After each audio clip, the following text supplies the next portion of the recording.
নমস্কার বন্ধুরা, আশা করি আপনারা ভালোই আছেন।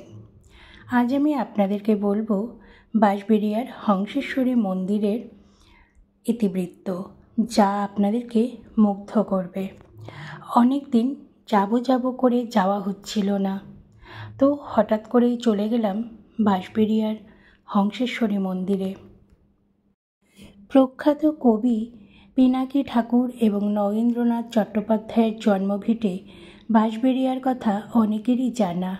তবে শুধু সাহিত্যপ্রেমী নন, ভ্রমণ প্রেমীরাও এখানে আসেন এই জায়গার ইতিহাস জানার আগ্রহে। ঠিক সেই রকমই বাঁশবেড়িয়ার একটি বিখ্যাত জায়গা হলো এই হংসেশ্বরী মন্দির। এই মন্দিরের ইতিহাসের সঙ্গে জড়িয়ে রয়েছে এই জায়গার রাজপরিবারের অনেক কাহিনী। তাহলে চলুন সেই বৃত্তান্ত জেনে নেওয়া যাক। বর্ধমানের পাটুলি ছিল বাঁশবেড়িয়ার রাজপরিবার দত্ত রায়দের আদি নিবাস।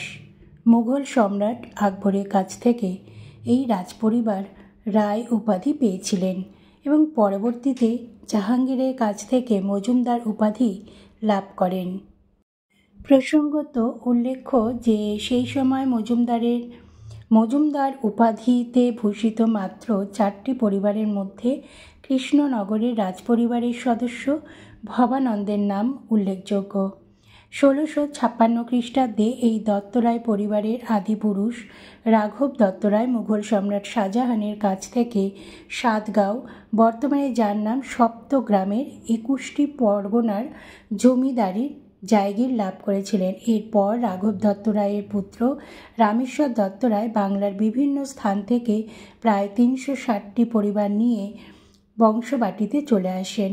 এরপর দিল্লির সম্রাট ঔরঙ্গজেবের সঙ্গে রাজস্ব ব্যবস্থা প্রণয়ন সম্বন্ধে উল্লেখযোগ্য দৃষ্টি আকর্ষণ করলে সম্রাট খুশি হয়ে রামেশ্বরের পরিবারকে রাজা মহাশয় উপাধিতে ভূষিত করেন। এর কিছুদিন পর বাঁশবেড়িয়ার বর্গী আক্রমণের ফলে শ্মশানে পরিণত হয়।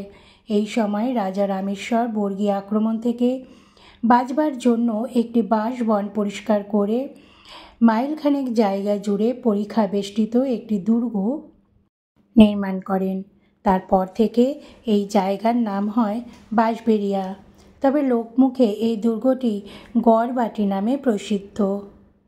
চলুন মন্দিরের ইতিহাস সম্পর্কে কিছু জেনে নিই। রাজা রামেশ্বর রায়ের প্রণাম প্রপৌত্র নৃসিংহদেব রায় বাঁশবেড়িয়া হংসেশ্বরী মন্দির নির্মাণ কার্য শুরু করেন। এরপর সময়ের সাথে সাথে সব কিছুই পরিবর্তন হতে থাকে। নৃসিংহদেবের পিতা গোবিন্দদেবের মৃত্যু হলে তাদের জমিদারি বেশ কিছু অংশ হাতছাড়া হয়ে যায়। পরবর্তীতে 1799 খ্রিস্টাব্দে মন্দিরে ভিত্তিপ্রস্তর স্থাপন করা হয়, কিন্তু 1802 খ্রিস্টাব্দে মন্দিরের কাজ অসম্পূর্ণ রেখে নৃসিংহদেব মারা যান। 1814 খ্রিস্টাব্দে নৃসিংহদেবের দ্বিতীয় স্ত্রী রানী শঙ্করী অসমাপ্ত কাজটি সম্পূর্ণ করেন। মন্দিরটি তৈরির জন্য উত্তরপ্রদেশের চুনার থেকে পাথর এবং রাজস্থানের জয়পুর থেকে কারিগরদের নিয়ে আসা হয়। উত্তর রাজস্থানের শেখাওয়াতি হাভেলি নির্মাণ শৈলীর ধারা লক্ষ্য করে এই মন্দিরটি স্থাপন কারুকার্য করা হয়। প্রায় 5 লক্ষ টাকা ব্যয় করা হয় এই মন্দির নির্মাণে। 70 ফুট উচ্চতা বিশিষ্ট দক্ষিণমুখী এই হংসেশ্বরী মন্দিরের সামনে রয়েছে বারান্দা ও ইটের বাঁধানো চত্বর। 5তলা মন্দিরটির 8 কোণে 8টি, মধ্যস্থলে 4টি এবং কেন্দ্রস্থলে 1টি, অর্থাৎ মোট 13টি চূড়া রয়েছে। মধ্যস্থলে চূড়ার নিম্নাংশের প্রকোষ্ঠে একটি সাদা রঙের শিবলিঙ্গ রয়েছে। প্রত্যেক চূড়ার শীর্ষভাগ মোচাকৃতি।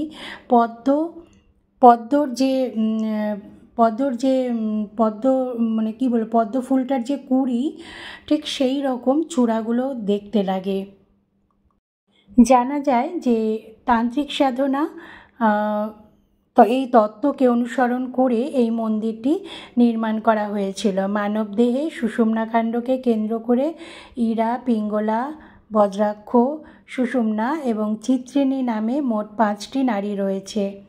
সুষুম্না কাণ্ড বরাবর বিভিন্ন স্থানে 6টি চক্র রয়েছে, যার মধ্যে সর্বনিম্ন চক্রটির নাম মূলাধার চক্র। এই মূলাধার চক্রে রয়েছে সর্পকৃতি কুলকুণ্ডলিনী। রাজা নরসিংহদেব এই কুলকুণ্ডলিনী তত্ত্বকেই হংসেশ্বরী মন্দিরে স্থাপত্য কারুকার্যের মাধ্যমে ফুটিয়ে তুলেছিলেন। আর একটু ভালো করে ব্যাখ্যা যদি করা হয় তাহলে ব্যাপারটা বোঝা যাবে। মন্দিরে গর্ভগৃহকে ধরা হয় মূলাধার, আর এই মূলাধারে সহস্রদল নীলপদ্মের উপর রয়েছে অষ্টদল পদ্ম।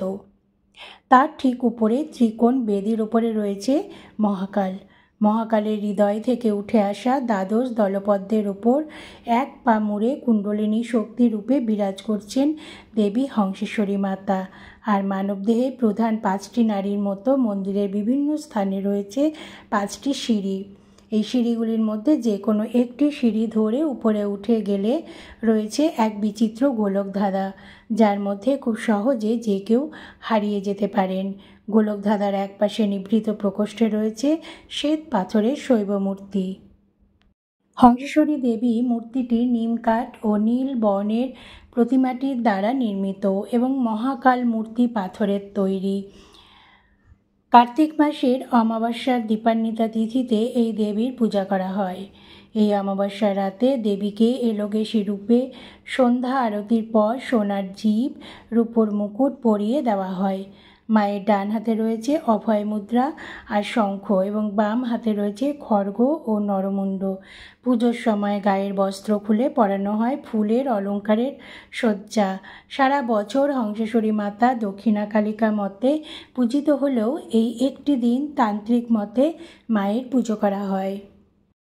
বন্ধুরা, আপনাদের মনে অবশ্যই প্রশ্ন জাগছে কিভাবে এই মন্দিরে পৌঁছবেন। হাওড়া থেকে কাটোয়া লোকালে চেপে বাঁশবেড়িয়া স্টেশনে নেমে সেখান থেকে টোটো করে মন্দির যাওয়া যায়। এছাড়াও হাওড়া থেকে ব্যান্ডেল পৌঁছে ব্যান্ডেল স্টেশন থেকে মিনিবাস বা অটো করেও পৌঁছানো যায় এই মন্দিরে। ভিডিওটি আপনাদের কেমন লাগলো আপনারা অবশ্যই জানাবেন। ভালো লাগলে লাইক করবেন, শেয়ার করবেন এবং কমেন্ট করবেন, এবং যারা যারা যাননি তারা অবশ্যই এই মন্দিরটি ঘুরে আসবেন। অসাধারণ এই মন্দিরটি। আপনারা যদি কিছুক্ষণ গিয়ে বসেও থাকেন তাহলেও দেখবেন মন প্রাণ একদম শান্তিতে ভরে যাবে। খুব সুন্দর এই মন্দিরটি, কারণ মন্দির চত্বরটি এতটাই প্রশস্ত এবং এতটাই নিভৃত, কোনো রকম হই হট্টগোল কিন্তু এই মন্দিরে একেবারেই নেই, বা কোনো রকম পুরোহিতের দড়ি টানাটানি বা ধরুন মানে অনেক রকম আমরা মন্দিরে যাই যেরকম দেখি পুরোহিতদের, কিন্তু সেরকম কিচ্ছু নেই। আপনারা নিজেদের ইচ্ছে মতন আপনারা পুজো দিতে পারবেন। অসাধারণ মন্দির, মানে এই মন্দিরে গেলে এক প্রকার মানে উপরি পাওনা হিসাবে নিয়ে আসবেন শান্তি, অপার শান্তি নিয়ে আসবেন। তো বন্ধুরা, সেই জন্যই আমি গিয়েছিলাম, কারণ অনেক দিন ধরেই আমার ইচ্ছা ছিল যাওয়ার, যেতে পারছিলাম না। তো আমার ভীষণ ভালো লেগেছে, তাই আপনাদের সামনে ভিডিওটি শেয়ার করলাম। আপনারা ভিডিওটি শেয়ার করে দেবেন সবাইকে, যাতে সবাই এই মন্দির সম্পর্কে জানতে পারেন এবং যে কোনো মানত এখানে কিন্তু পূর্ণ হয়। সবাই ভালো থাকুন, সুস্থ থাকুন।